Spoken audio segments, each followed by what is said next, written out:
YouTube, what it do? So I just got a question from a loyal subscriber. I appreciate you for answering this question on one of my other videos, but it was, how do you do Japan as like a nerdy or a scholarly, introverted kind of person? So in this video, let's go ahead and get into that because I really resonated with this question. I am an introverted person myself. I don't really get energy when I'm talking to people.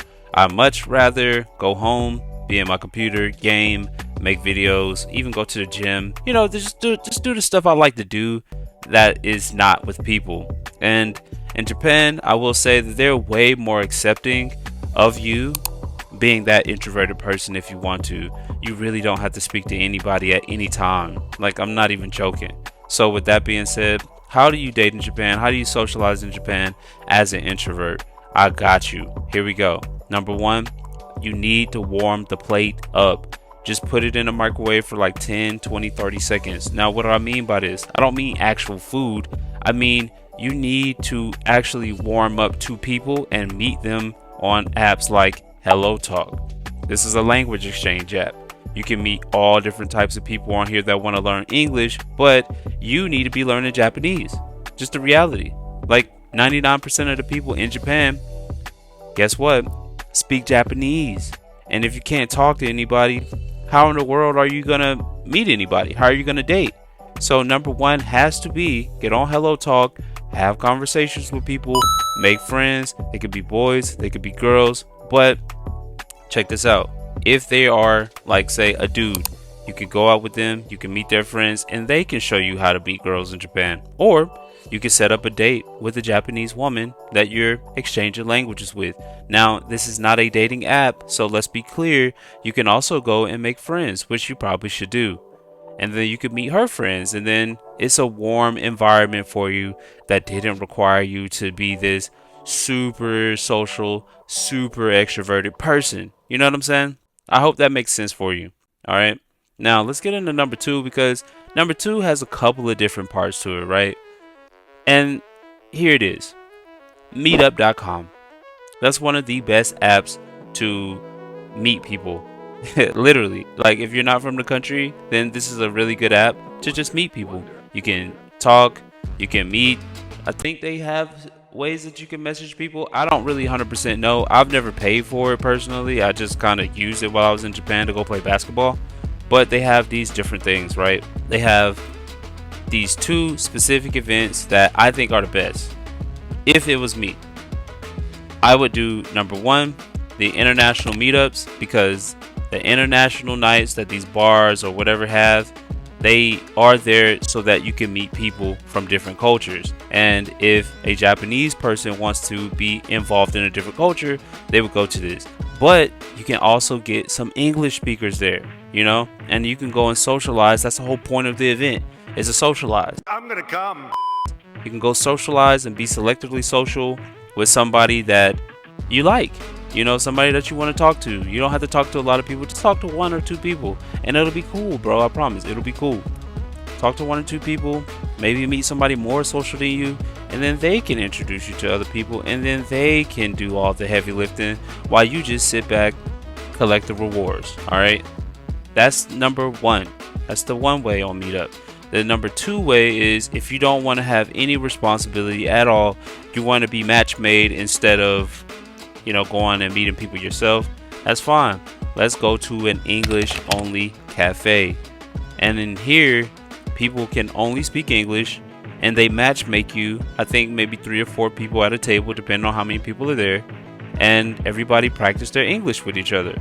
And so when I went, the one time that I went, it was like, 3 or 4 people at a table, and everybody has to say something about themselves, and you just get to know the other people. So I think that might be a good way. That way, you're kind of put in an environment, kind of like a classroom. Like, you really can't pick who you sit by. You want to sit by your best friend, but that isn't really how it works. Well, here, you just get randomly put at a table, RNG, and you start talking to people in English. That is a very good way to make a friend. Maybe you hit it off with somebody and you stay in contact, and then, or maybe you go to lunch after the English only cafe and you know, have a night on the town or something. I don't know. I mean, that's not what I did personally, but they asked me questions like, "Are you here alone? You know, why did you come here?" And I don't know. I just thought it was interesting, so I did it. Okay. Hey, don't shoot the messenger. But I think that's a great way. But otherwise, meetup.com is probably the best way as a scholarly or introverted person that you're going to be able to do things. It's not uncommon to be nerdy in Japan, so you don't have to worry about that aspect. Now, number three, the number three way to be an introvert in Japan and be cool is literally just walk around. I mean, like, you could walk around, you can see stuff, and I think it's actually an introvert's paradise.